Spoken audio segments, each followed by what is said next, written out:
The first step of making Philly cheesesteak is dicing up peppers. You're going to want what is known as a male pepper. The male peppers have 3 bumps, less seeds, and are better for cooking. They're also sweeter and more flavorful. This here is a red one. I prefer them, and they're really good. You're also going to need green bell peppers, which I like. We also have an onion.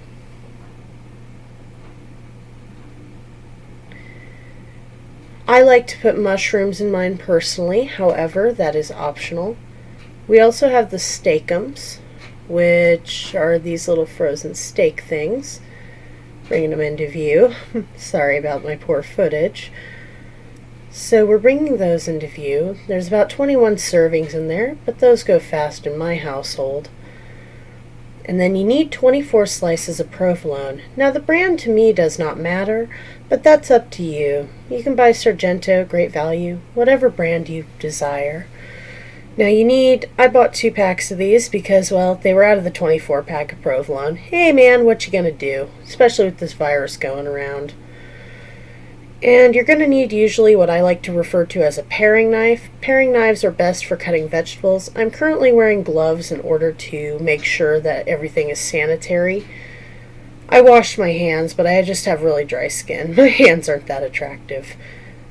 So what you want to do is you want to cut the core of the bell pepper out, but remember to cut away from yourself. Don't do what I'm doing right now. I know, terrible advice, huh?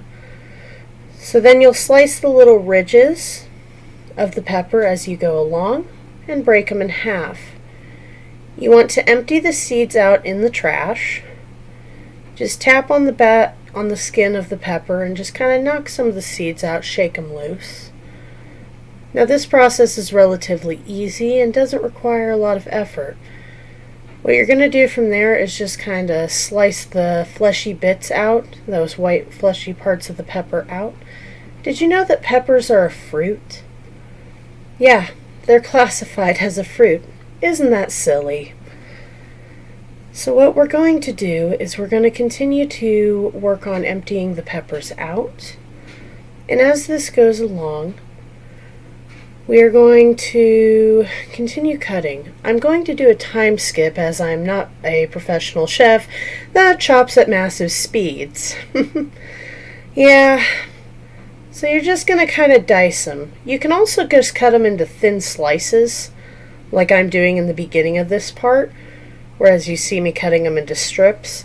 Personally, I just like to dice them because, well, I find the consistency flows better.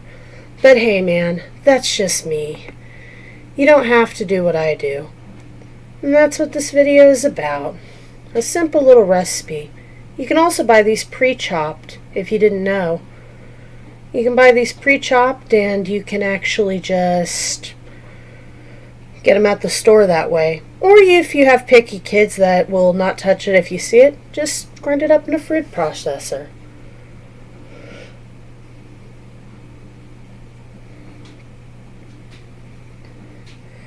As the title card would suggest, now that we've diced up everything, you're going to mix it into a bowl so it's all together and you can fry it all up and saute it in the same bowl.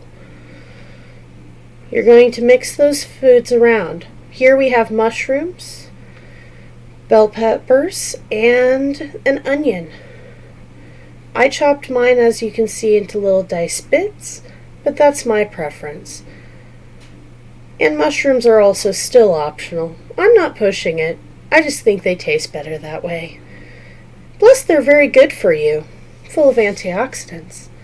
Now we're skipping to this step where I also cut up the slices of provolone cheese. I find it easier to mix around and melt them. And that's what it looks like after I've mixed all those little veggies, fruits, and bits. Now comes the fun part, the steakums. Now usually you can use fresh steak, but I'm lazy, so hey, what up? You're going to need a strainer and a skillet or frying pan. In a moment I will show you that these little steaks are usually separated by parchment paper and they're flat. So you're going to find that they're kind of a pain when they're partially thawed to take apart. They like to stick to the parchment paper.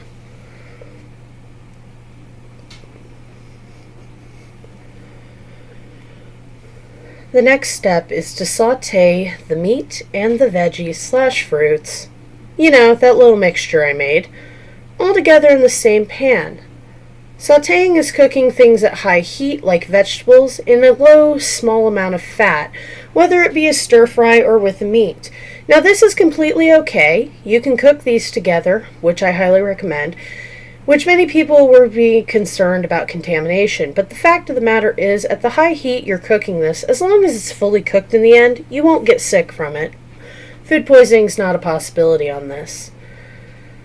So what I'm doing here is I'm crumbling up the meats, and I'm going to grab a handful of that mixture I have, and I'm just going to put it in the pan. Now you want to save the cheese for last, as you don't want raw meat on your cheese. Plus, the cheese will burn if you do it this way.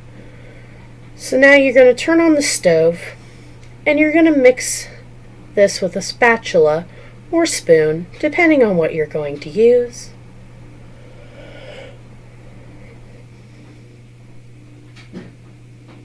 And you're going to mix that around.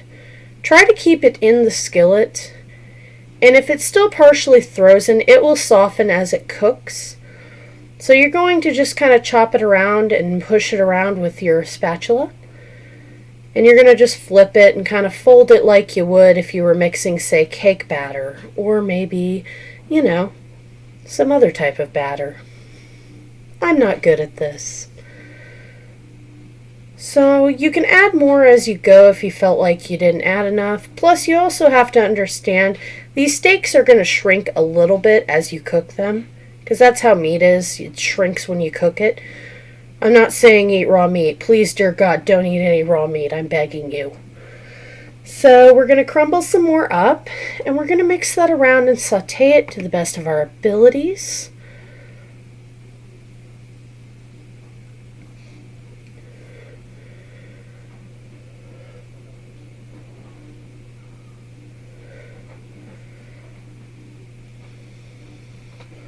I did a little skip of a step here. What I'm going to do here, as you can tell, is I'm going to take that pan off the heat so no charred bits go onto it. And I've been draining this in the bowl. Now I'm going to empty that grease into the trash. Never empty it into the drain, as I've disclaimed before.